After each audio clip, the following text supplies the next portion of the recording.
आज हम जानेंगे माता रानी के 25वें और 26वें शक्तिपीठ के बारे में।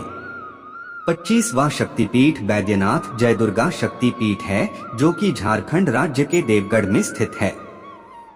बैद्यनाथ में जय दुर्गा मंदिर वह स्थान है जहां सती का हृदय गिरा था। यहाँ सती को जय दुर्गा और भगवान भैरव को वैद्यनाथ या बैद्यनाथ के रूप में पूजा जाता है। शक्तिपीठ को बैद्यनाथ धाम या बाबा धाम के नाम से जाना जाता है।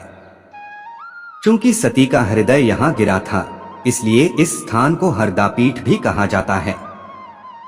वैद्यनाथ के रूप में भगवान भैरव को महत्वपूर्ण 12 ज्योतिर्लिंगों में से एक के रूप में पूजा जाता है। परिसर के भीतर जय दुर्गा शक्तिपीठ वैद्यनाथ के मुख्य मंदिर के ठीक सामने मौजूद है। दोनों मंदिर अपने शीर्ष पर लाल रंग के रेशमी धागों से जुड़े हुए हैं। ऐसी मान्यता है कि जो दंपत्ति इन दोनों चोटी को रेशम से बांधता है, भगवान शिव और पार्वती के आशीर्वाद से उसका पारिवारिक जीवन सुखी रहेगा। यह मंदिर 72 फीट लंबा सफेद सादा पुराना ढांचा है, जिसमें विभिन्न देवताओं को समर्पित छोटे छोटे मंदिर फैले हुए हैं। मंदिर के भीतर एक चट्टानी मंच पर दुर्गा और पार्वती की मूर्तियां मौजूद हैं। लोग आमतौर पर इस पर चढ़ते हैं और देवी देवताओं को फूल और दूध चढ़ाते हैं। कई तांत्रिकों ने जय दुर्गा की पूजा की और उनका आशीर्वाद प्राप्त किया। यहाँ जगन माता की 2 रूपों में पूजा की जाती है। पहली है त्रिपुर सुंदरी त्रिपुर भैरवी और दूसरी है छिन्नमस्ता। त्रिपुर सुंदरी की पूजा गणेश के साथ ऋषि के रूप में की जाती है और छिन्नमस्ता की पूजा रावणासुर ऋषि के रूप में की जाती है। जय दुर्गा शक्तिपीठ को चिताभूमि के नाम से जाना जाता है। ऐसा कहा जाता है कि जब भगवान शिव सती के शरीर को लेकर ब्रह्मांड में घूम रहे थे, तब सती का हृदय इस स्थान पर गिरा था। उस समय भगवान शिव ने उनके हृदय का दाह संस्कार किया, इसलिए इस स्थान को चिताभूमि कहा जाता है। बैद्यनाथ शक्तिपीठ न केवल एक शक्तिपीठ है, बल्कि एक पवित्र स्थान भी है, जहां व्यक्ति को कुष्ठ रोग से मुक्ति मिलती है। ऐसा माना जाता है कि जो व्यक्ति इस स्थान के दर्शन करता है, उसे सभी प्रकार की बीमारियों और सभी प्रकार के पापों से मुक्ति मिल जाती है। व्यक्ति के मस्तिष्क से बुरे या नकारात्मक विचार दूर हो जाते हैं। व्यक्ति को आध्यात्मिक उन्नति मिलती है, इसलिए इसे बैद्यनाथ कहा जाता है। शीर्ष पर कई उभरे हुए आकार के सोने के बर्तन हैं, जो न्यूनतम रूप से स्थित हैं और गिद्धौर के महाराजा द्वारा दिए गए थे। प्रस्तावित घड़े के आकार के जहाजों के अलावा एक पंचसूला भी है, जो असाधारण है। भीतरी सर्वश्रेष्ठ में अष्टदल कमल की मणि है, जिसे चंद्रकांता मणि कहते हैं। अंदर स्थापित लिंगम एक बैरल के आकार का है, जिसकी चौड़ाई लगभग 5 फीट है और बेसाल्ट के एक विशाल खंड के केंद्र से लगभग 4 फीट की दूरी पर स्थित है। यह जानना संभव नहीं है कि लिंगम का कितना भाग ढका हुआ है। शीर्ष टूटा हुआ है और इसकी सतह असमान है। हर साल वैद्यनाथ मंदिर में श्रावण, जुलाई के आसपास, माघ, फरवरी के आसपास के महीनों में उत्सव आयोजित किए जाते हैं।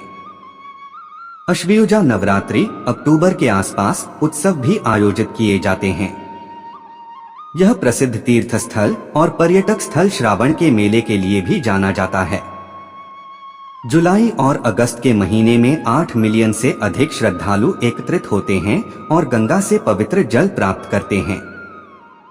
भगवा रंग के कपड़े पहनने और एक विशेष महीने में 108 किलोमीटर से अधिक की यात्रा करने वाले लोगों की अटूट कतार देखी जाती है। इस संबंध में लोगों की सभी इच्छाएं पूरी हो जाती हैं। 26वां शक्तिपीठ त्रिपुरमालिनी शक्तिपीठ है, जो कि पंजाब जालंधर में स्थित है। 52 प्रमुख शक्तिपीठों में से एक त्रिपुरमालिनी शक्तिपीठ पंजाब के जालंधर में स्थित है। त्रिपुरमालिनी शक्तिपीठ देवी सती या शक्ति को समर्पित है, जिनकी बड़ी संख्या में हिंदू भक्त पूजा करते हैं। ऐसा माना जाता है कि यहाँ देवी सती का बायां स्तन गिरा था। यह पीठ भारत में पंजाब राज्य के जालंधर रेलवे स्टेशन से 1 किलोमीटर में स्थित है। यहाँ सती को त्रिपुरमालिनी और भगवान शिव को भीषण कहा जाता है। जालंधर शहर भारतीय रेलवे की हावड़ा अमृतसर मुख्य लाइन पर स्थित है।